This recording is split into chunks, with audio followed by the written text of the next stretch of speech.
I'm Captain Mal. I'm Weapon 2. Greetings, Netflixers. We're here to talk about the flicks. And today we're bringing you our official review for Six Underground. So Six Underground is a Netflix original movie starring Ryan Reynolds. It is directed by Michael Bay. And unlike most Michael Bay movies, it doesn't suck.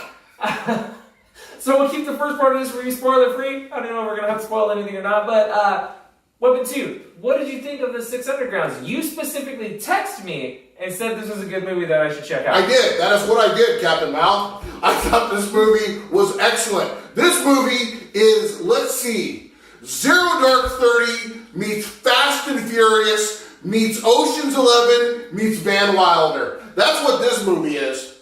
And it's a lot of fun. Okay. Ryan Reynolds, you're a Hollywood gem. You're the best actor. You're the best performer. You make the best movies. Ryan Reynolds, can we be best friends? No, I would like to be your I would like to hang out with you. Ryan Reynolds, can we be your best friend? Yeah.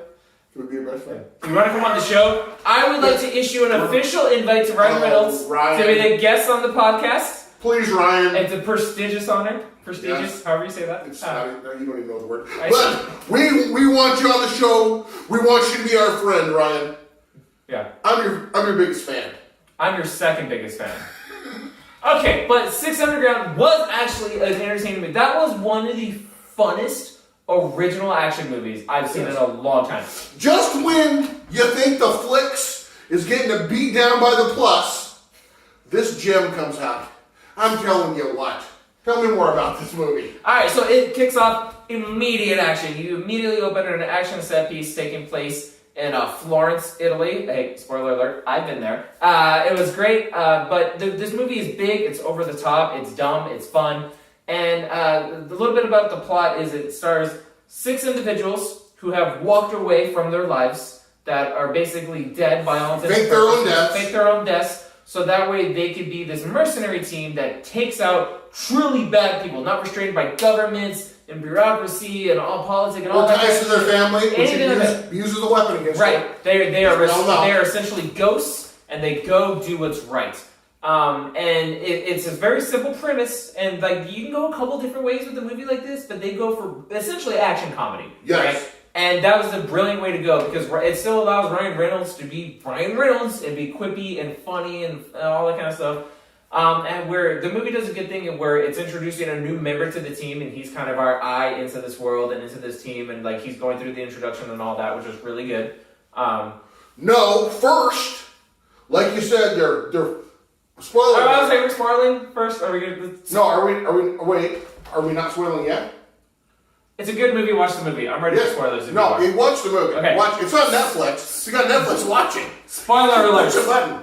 Spoiler alert. They killed James Franco's fucking brother, like in the first scene. So, like you said, they're in Florence, Italy, doing some crazy driving. That's a good and they're driving all over the place. They're driving through. They almost crashed into the Statue of David. But they're driving everywhere, getting chased, guns, people are shooting. While in the back seat, there's an operation. Bitch is performing surgery. Performing surgery on the shooter who got shot because they had to go in to steal the guy's eyeball? Sure. So I think they want to steal a lawyer's eyeball. While also, during the driving, Ryan Reynolds' character, number 1, is trying to hold the eyeball over a phone to get access into the phone. Then he drops it and goes under the feet of the driver. He says, don't squish that, you motherfucker! So they finally get the access, the eyeball, all this, and then as they're driving, you think they're almost done. There's all the shooting and everything, and that driver gets forked. He drives right into a forklift and gets the fork straight through him. Yes, he gets number 6. That was number 6. So then after that, they're recruiting who becomes number 7, right? A new member to the team, and this is our introduction, basically. They retired their jersey, apparently. Yeah, so he's number 7, not number 6. But that was clever, and so the movie actually, it is big dumb action, and they're going after, who's the target of this movie? Some bad dictator. Turkestan. Turkestan? I think the country is Turkestan. He's a dictator that wants to kill all his people to teach them a lesson. Okay. Now, also, another thing that I'm interested in is it's just good that they didn't need a driver anymore when that happened. What they needed now is a sniper. That was very convenient because I was like, oh, they got everyone on the team has like the skill set that's good for the team, and the driver clearly is earning his money in the first scene. They needed a driver. Luckily, after that, all they really needed was a sniper because. What about the guy who runs down buildings? Right there, there's a guy. There's a guy hardcore parkour like a motherfucker. He's a parkour superhero. He's just doing his back. I'm just like hardcore parkour. It is. That guy is running down a building. Yeah. But it's great. But so everybody on the core team, like they're likable, they're funny, they have good chemistry. Obviously, it's led by Ryan Reynolds, and he's just a fucking joke machine. But it never got like over the top. It never got like too much to where it's taken away from the movie. Like there's actually a plot, and there's a good overarching thing about they don't have names when they're in this. They're numbers, right? They don't have names. Nobody knows their names. Yeah. They can't tell each other names. Right. Names don't exist. But Seven comes in and pretty much changes that and like forces them into a situation where so the big thing also is like, hey, if you're gonna get taken or you're gonna get freaking compromised, whatever, we're just leaving you. We're not gonna compromise the mission. We're not gonna go back for you, that kind of thing. And number 7 isn't having any of that. Goes back for a hardcore parkour guy, saves him, right? And after that is like, hey, I'm the guy who saved your life. This is my name. What's your name? Ryan Reynolds is like, don't do it. He did it. And then they all tell their name. So basically what it becomes is they're a new family, right? Yes. That's kind of the overarching message of the movie is like they're now each other's chosen family. Their bond is stronger. So that's pretty cool. It was a little bit deeper than it needed to be on that aspect, I thought. And that was interesting, but also the whole thing about them being ghosts and like when the one guy went back to visit his mother in the nursing home and he's threatening to blow his head off. That's really good because you later on see them. They have some pretty good people that are good at tracking people down. And the only reason that they can't find out who these people are and go and kill their families or something like that is because they're completely ghosted and don't have any records. Right. Yeah. It was also kind of a nice little touch that, what did his mom have, Alzheimer's or dementia or whatever? So she didn't remember him. Right. So every time he went there, she would forget him.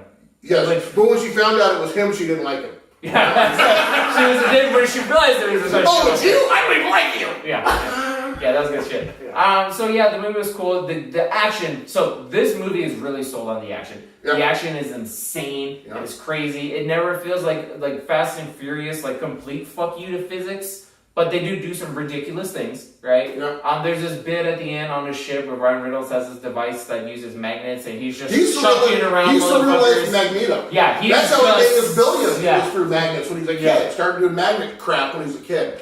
So that was really, really good. And so I didn't know Michael Bay directed this and watching the movie. And so as the movie was progressing toward the end, I was like, I need to look up to see who directed this because they were putting together some good action shit. Movie ends, it's like directed by Michael Bay, and I'm like, get the fuck out of here. I was like, no way this is made by Michael Bay. I have talked so much shit about Michael Bay as a director, but if we're being totally honest, this is what he's good at. This type of movie was fantastic. Like I thoroughly enjoyed this more than I thought I would. You know they set it up for 7 or 8 sequels, don't you? Yes, because you know what? This was they had 12 targets or whatever they had. Yeah, they had at least 7 or 8 I saw. And this was just number one. Yeah. And it's like this was a cool story about them going after one guy, and it's like, hey, second movie, second guy, third guy, what? And I'm on board for that. I want to see all the sequels. This could be even a show, I think would be cool, but the budget for over-the-top action would be cooler if it was a movie. So I'm on board for this. I'm on board for all the sequels. Ryan Reynolds was the perfect cast. Like I feel like certain characters in this movie, you could tell they wanted specific actors but couldn't quite afford that, so they got like lesser known people. But everybody in the movie was good. Everybody worked. There was chemistry. So like you have Ryan Reynolds to put on the poster, and everybody else is like unknowns, and that's totally fine. Yeah. But you can see who they were going for. Right. Kind of speaking of unknowns, Ryan Reynolds, if you want to put me in as an extra and or a speaking role, I will work for free. For free? For free. I'll work for free. You just have to agree to be a guest on the next episode of our podcast. And you need to go on the podcast, and we might want to go to lunch together. And that was all lunch? You greedy bitch. You only have to come on the podcast, bro. That's all you have to do. Right. We can do lunch too. Any closing thoughts? I'll pay. You'll pay? Oh, really? Fucking high roller. Okay. Depending on where we go. I'm just pouring it. No, we're too fancy. Yeah. Any closing thoughts? Besides trying BFF Ryan Reynolds? I just want Ryan Reynolds to be my friend. And he'd be just an awesome friend. And I'd be an awesome friend too, Ryan Reynolds. Okay, but we like Ryan Reynolds. That's the part of the story. The movie a lot. I can't wait to see another one. Yay! Thank you for joining us in this episode of the World's Greatest News and Reviews. If you've enjoyed, be sure to like and subscribe. Peace. That was a video of you just blowing Ryan Reynolds for 10 minutes.